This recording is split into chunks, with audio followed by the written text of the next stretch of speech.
قیامت سے پہلے انتہائی آخری وقت میں جنوب کی طرف سے ایک نہایت فرحت افزا ہوا چلے گی، جس کے سبب ہر صاحب ایمان یعنی ہر مسلمان شخص کے بغل میں ایک درد اٹھے گا اور وہ اپنی فضیلت کے حساب سے مرنا شروع ہو جائیں گے، یعنی جو جتنا زیادہ نیک ہوگا وہ اتنی جلدی فوت ہو جائے گا۔ جب تمام اہل ایمان دنیا کے تمام مسلمان اس دنیا سے ختم ہو جائیں گے تو اس وقت دنیا پر حبشہ والوں کا غلبہ ہو جائے گا اور پوری دنیا پر ان کی حکومت ہوگی۔ صحیح بخاری اور مسلم میں روایت ہے کہ حبشہ والوں کی جب حکومت آئے گی تو وہ خانہ کعبہ کو گرا دیں گے اور حج موقوف ہو جائے گا۔ اس وقت قرآن مجید دلوں، زبانوں اور کاغذوں سے اٹھا لیا جائے گا۔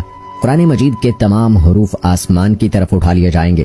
خدا ترسی، حق شناسی، خوف آخرت لوگوں کے دلوں سے ختم ہو جائے گا اور شرم و حیا ختم ہو جائے گی۔ لوگ راستوں پر گدھوں اور کتوں کی طرح زنا کریں گے۔ اس وقت حکام کا ظلم اور ان کی جہالت، رعایا کی ایک دوسرے پر دست درازی بڑھ جائے گی۔ پھر دیہات ویران ہو جائیں گے، بڑے بڑے قصبے گاؤں کی طرح اور بڑے بڑے شہر معمولی قصبوں کی طرح ہو جائیں گے۔ قحط، وبا اور غارت گیری کی آفتیں ایک کے بعد ایک نازل ہوں گی۔ اس وقت میں جمع یعنی جسمانی تعلق بہت زیادہ قائم ہوگا، لیکن اس کے مقابلے میں اولاد پیدا کرنے کی شرح انتہائی کم ہوگی۔ جہالت اتنی زیادہ ہو جائے گی کہ کوئی شخص اللہ کا نام لینے والا نہیں ہوگا، یعنی کسی شخص کی زبان پر اللہ کا لفظ ہوگا ہی نہیں۔ پوری دنیا میں فتنے بڑھ جائیں گے، جس کے بعد بہت سے لوگ آفتوں سے تنگ آ کر اپنے اہل و عیال کے ساتھ شام کی طرف چلنے لگیں گے۔ اس دوران جنوب سے ایک آگ نمودار ہوگی اور لوگوں کی طرف بڑھنا شروع ہو جائے گی۔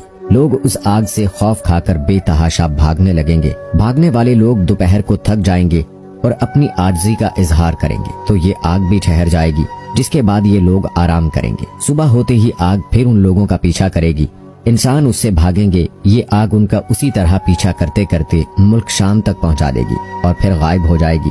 جب آگ غائب ہوگی تو بعض لوگ اپنے اپنے وطن کی طرف واپس لوٹ جائیں گے، لیکن بہت سے لوگ شام میں موجود رہیں گے۔ اس کے بعد لوگ 3 یا 4 سال تک غفلت میں پڑے رہیں گے اور دنیاوی نعمتیں، دولت اور شہوت ایرانی بکثرت ہو جائے گی۔ اسی دوران جمعہ کے دن 10ویں محرم کو سور پھونکا جائے گا اور ایک باریک اور لمبی آواز ہوگی جو ہر طرف کے لوگوں کو یکساں سنائی دے گی اور لوگ حیران ہوں گے کہ یہ کیسی آواز ہے۔ آہستہ آہستہ سور کی آواز بجلی کی طرح سخت اور اونچی ہو جائے گی۔ اس شدید آواز سے انسان بے قرار ہو جائیں گے۔ جب سور کی آواز پوری طرح سخت ہو جائے گی تو لوگ ہیبت کی وجہ سے مرنا شروع ہو جائیں گے۔ لوگوں کے کانوں کے پردے پھٹنا شروع ہو جائیں گے، ان کے دماغ پھٹنا شروع ہو جائیں گے، زمین پر زلزلہ آ جائے گا اور اس کے خوف سے لوگ گھروں کو چھوڑ کر میدانوں میں بھاگ کھڑے ہوں گے۔ زمین جگہ جگہ سے پھٹ جائے گی، سمندر ابل کر قرب و جوار کی بستیوں پر چڑھ جائیں گے، وحشی جانور انسانوں کی طرف بڑھیں گے، آگ بجھ جائے گی، بلند و بالا پہاڑ ٹکڑے ٹکڑے ہو کر تیز ہوا کے چلنے سے ریت کی طرح اڑتے پھریں گے۔ گرد و غبار کے اٹھنے اور آندھیوں کے آنے کی وجہ سے پوری دنیا تاریک ہونے لگے گی۔ اس دوران سور کی آواز مزید سخت ہو جائے گی، حتیٰ کہ اس کے ہولناک ہونے پر آسمان بھی پھٹ جائیں گے اور ستارے ٹوٹ ٹوٹ کر ریزہ ریزہ ہو جائیں گے۔ یہ قیامت ہوگی جو تمام دنیا، تمام کائنات کو ختم کر دے گی۔ اس کے بعد تمام لوگ ایک مرتبہ پھر زندہ کر دیے جائیں گے اور اللہ کے حضور میدان حشر میں جمع ہوں گے، جہاں پر ان کا حساب و کتاب کیا جائے گا۔ جن کی نیکیاں اور بدیاں برابر ہوں گی وہ نہ دوزخ کے مستحق ہوں گے اور نہ جنت کے، لیکن جنت کی خواہش رکھتے ہوں گے۔ وہ شروع میں آراف میں رہیں گے اور آخرکار اللہ تعالیٰ کے فضل سے جنت میں جائیں گے۔ آراف بلند جگہ کو کہتے ہیں۔ جنت اور دوزخ کے درمیان ایک دیوار ہے جو جنت کی لذتوں کو دوزخ تک اور دوزخ کی تکلیفوں کو جنت تک پہنچنے سے روکتی ہے۔ اس دیوار کی بلندی پر جو مقام ہوگا اس کو آراف کہتے ہیں۔ بعض نے کہا آراف بامانی معرفت ہے کہ اس مقام سے اہل جنت اور اہل دوزخ ان کی پیشانیوں سے پہچانے جائیں گے۔ اصحاب آراف کے بارے میں مختلف اقوال ہیں۔ صحیح یہ ہے کہ جن کی نیکیاں اور بدیاں برابر ہوں گی وہ اصحاب آراف ہیں۔ یہ لوگ درمیان میں ہونے کی وجہ سے جنت اور دوزخ دونوں توقع کی کیفیتوں سے متاثر ہوں گے۔ یہ تمام لوگوں کے اعمال تولے جائیں گے۔ جس کی نیکیاں زیادہ ہوں گی اس کو جنت میں داخل کر دیا جائے گا اور جس کی برائیاں زیادہ ہوں گی وہ دوزخ میں جائے گا۔ جس نے کسی کا حق مارا ہوگا اس کی نیکیاں اٹھا کر جس کا حق مارا تھا اس کے پلڑے میں رکھی جائیں گی۔